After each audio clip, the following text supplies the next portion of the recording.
When a child is distressed, the thing that calms them isn't willpower. It's another person, a hand on the back, a voice that says, "I'm here," a body that holds still while theirs shakes. That's co-regulation, the biological process where a child's nervous system borrows calm from someone else's. It's not a luxury. It's how a human being learns to settle. Now imagine a child who never got that, not because they were hated, not because they were hit, but because when they cried, no one came. When they were scared, no one held. When they fell apart, no one helped them put the pieces back. The absence was quiet, and the child adapted. They learned to comfort themselves, alone, with whatever they had: silence, warmth, food, repetition, control. And the world looked at them and said, "What a strong child. What a resilient kid," never realizing that the self-reliance they were praising was actually a wound wearing the clothes of maturity. In this video, we're walking through 10 things adults do when they were never comforted as children. For each one, we'll show what it looked like then and what it became now. Because every habit on this list started as a child's best attempt at doing alone what two people were supposed to do together. A quick frame. Co-regulation is the nervous system's original learning tool. When a baby cries and a caregiver responds with presence, a steady heartbeat, a calm voice, a warm hold, the baby's system learns, "I can come down from this. I don't have to do it alone." Over time, this teaches the child's body how to self-regulate. But the self-regulation is built on top of co-regulation. It's the sequel, not the starting point. Without that first chapter, the child doesn't learn to regulate through connection. They learn to regulate through isolation. The body figures it out. It always does. But it figures it out solo. And what it builds is a system that runs on solitude, on control, on self-generated calm that never quite reaches the depth of being soothed by someone who cares.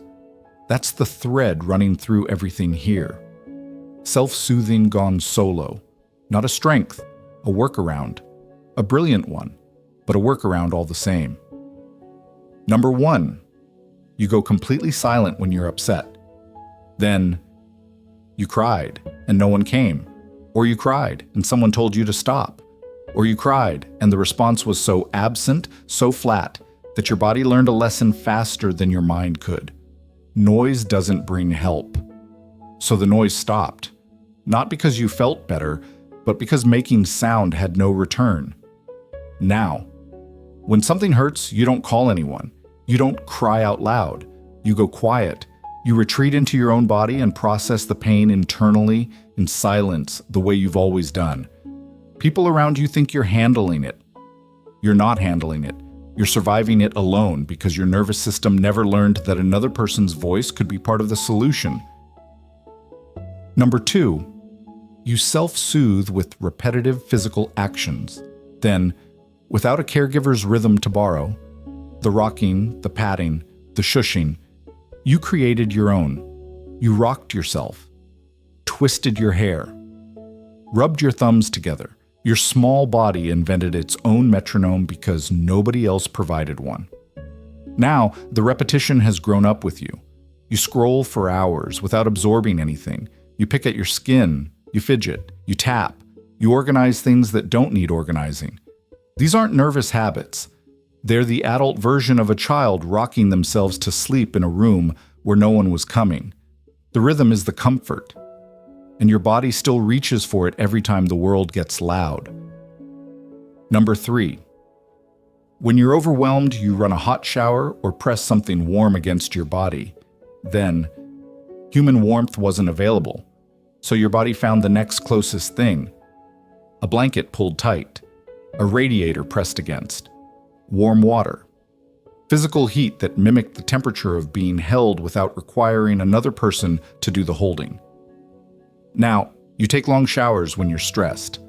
You hold a hot mug with both hands, not because you're cold, but because the warmth grounds you. You curl under heavy blankets even in summer. These are somatic stand-ins. Your nervous system reaching for the sensation of co-regulation from objects because it never learned to receive it from people. The heat isn't a preference, it's a prosthetic for human touch. Number 4. Your relationship with food shifts when you're emotionally distressed. Then, food was the one variable you could control.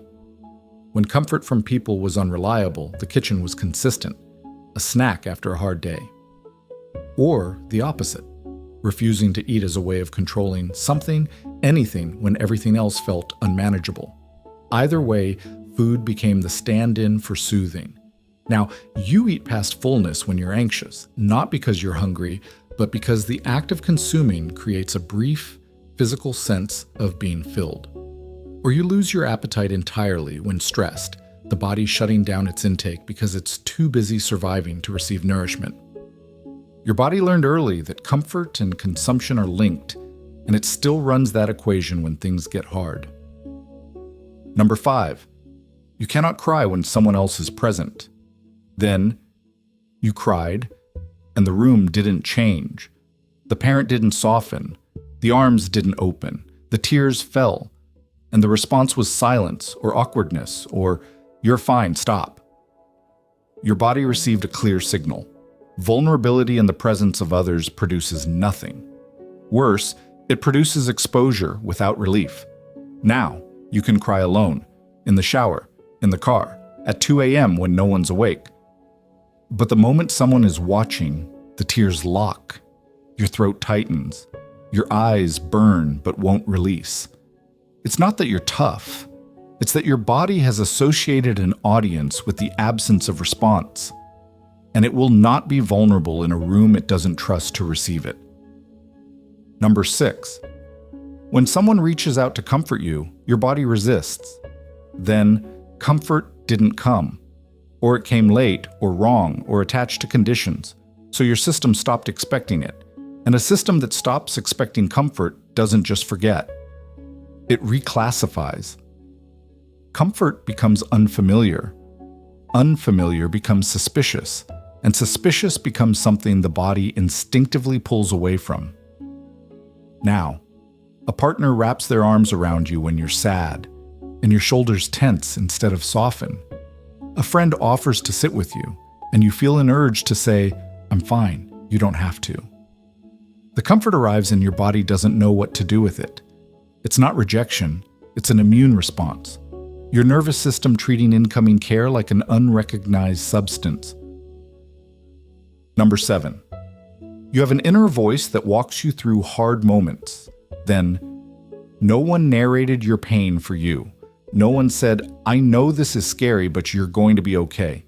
So you built the voice yourself. You became your own narrator, your own parent. The calm, steady, internal presence that says, "You've got this," when you're falling apart. Because no external voice ever said it first. Now, you coach yourself through anxiety. You give yourself pep talks in the mirror. You talk your way through decisions like a manager briefing an employee. People call it self-awareness. It is. But it's also the sound of a child who built their own parent out of words, because the real one never showed up with theirs. Number 8. You carry pain privately, without telling anyone, until it resolves on its own. Then, sharing pain didn't produce results. You told someone it hurt and they said, "You'll be fine." Or they changed the subject, or they didn't respond at all. So you stopped sharing, not in a dramatic way, just gradually, the way a child stops reaching for a hand that was never there. Now, you go through breakups, losses, bad diagnoses, grief, silently. People find out weeks later and say, "Why didn't you tell me?" And you don't have a good answer because the truth is too old and too deep to explain quickly. Telling someone never made the pain smaller, so your body stopped bothering. It rides the wave alone because that's what always worked. Not because it's the best option, but because it's the only one your system ever learned. Number 9. You're the one everyone comes to when they're hurting. Then, no one comforted you, so you studied comfort from the outside. You watched what other people needed and learned to provide it. Not because you had it, but because giving it to others was the closest you could get to understanding what it felt like. You became the healer because you never had one.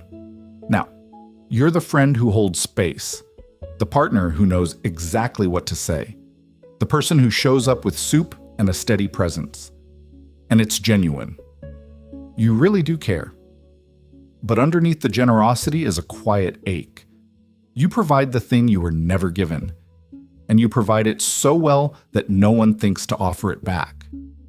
Overfunctioning as a comforter is your nervous system trying to close a loop it was never part of, giving what it needed to someone else and calling that enough.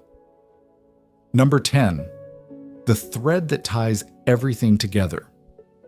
You feel most physically calm when you're completely alone. Then, co-regulation never happened. Your body never learned that another person's presence could be the thing that settles you. It learned the opposite, that other people are unpredictable, and that the only reliable path to calm is removing the variable entirely. Now, you notice it in small ways. Your shoulders drop when the last person leaves. Your breathing deepens when the house goes quiet. Your muscles unclench in solitude in a way they never do in company. It's not introversion, it's a nervous system that only knows one way to settle, solo. And the loneliest part is this: you may deeply want to be soothed by someone, but your body doesn't know how to let it happen. It keeps choosing the solo route, not because it doesn't want connection, but because connection and calm were never wired together. If you followed these 10 things and felt your chest tighten with recognition, I want to say this as clearly as I can. The self-soothing you built wasn't a flaw. It was a feat of engineering. A child alone without the tools figured out how to calm a nervous system that was designed to be calmed by two. But the workaround has limits. It keeps you alive. It keeps you functioning. It does not keep you held. And at some point, the body that learned to settle alone starts to ache for the thing it was supposed to have from the beginning. Someone else's calm, offered freely, without conditions, without earning it. You don't have to unlearn self-soothing.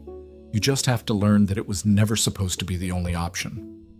Co-regulation isn't weakness, it's the original design. At Inner Lens, we trace the workaround back to the need underneath it. If this one stayed with you, the next video follows the thread into a different kind of self-reliance, the innocent behaviors of people who raised themselves. It's right here,